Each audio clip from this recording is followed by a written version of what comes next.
Hi, katzcradul here. I've had several of you ask the question of how do you keep a pre-baked pie crust from shrinking? And I understand that question very well because I used to have that problem myself. So this is not really going to be a video on how to make pie crust. I can show you that some other time. But this is actually how to treat the pie crust once you get it made and how to bake it off prior to filling it with your filling. Now, this is not talking about like baking a pumpkin pie where you put a wet filling and a raw crust and you bake that, because that's usually not an issue for anyone. This is where you pre-bake the pie crust and then you put it in the oven and bake it before putting your filling in. Here I'm just pressing down the pie crust into my pie plate, and I am just showing you how I make a very simple edge. I just use my index finger on one finger and then go around the pie crust, pinching the tip of my finger with my index and thumb on the other hand. Just keep going around and turning it. It's not an incredibly pretty edge. You could do lots of other fancier things, but if you're new to baking, this is a very simple way to treat the edge of your pie crust. All right, I'm just finishing making my way around the edge there. I'm pressing down, make sure I didn't lift any off of the bottom of the pie plate when I did that.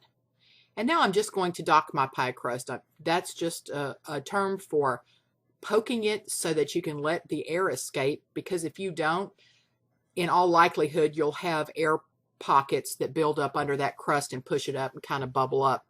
So I make several rows across the bottom, then I turn my fork on edge and I go all around the wall of the pie crust as well.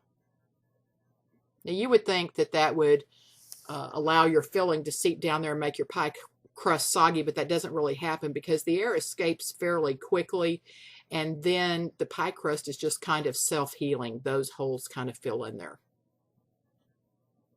So that's how it looks. And next comes the secret to help keep your pie crust from shrinking. This happens to be some special paper that one of my subscribers brought me. Thank you very much, Brenda. I love it. It's parchment paper on one side and foil on the other. You don't have to have this fancy paper. You can have just foil if you want to, or you can have just parchment paper. Either one will work. I am pressing this down into the corners to be sure it's firmly in there. Just run my hand around there several times, pressing down. Now in this old little tub, this is a La Creme tub, and that used to be a brand of Cool Whip. I've got several things. The first thing I'm going to show you here are what's called pie beads. And it's just a chain of little metal beads to weight down that crust to keep it from pulling away from the sides and shrinking. I always use it with foil. I never put it directly on my pie crust because then you have to wash it. And if you don't have stainless steel beads, they will rust if you don't get them perfectly dry. And so I just don't like messing with it. I don't like washing them, so I put them on the foil. Here's the second option for you. If you don't have pie beads, you can just use pinto beans. These pinto beans are over 10 years old. I reuse them over and over and over, and you will note that my little container said pie beans or pinto beans on it. I keep them in my cabinet and I use them. They're getting a little dark now. I guess I really could probably just throw them away and get new ones.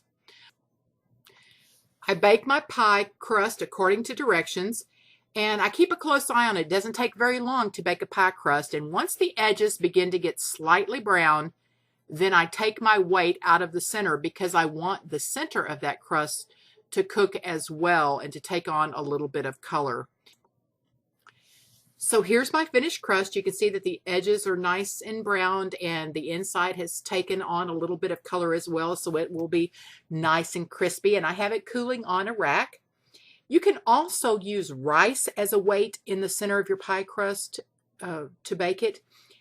So either way, and the rice is reusable as well. So you can use beans or rice or commercial pie beads or pie weights, they call them. You can buy them at most any good kitchen store.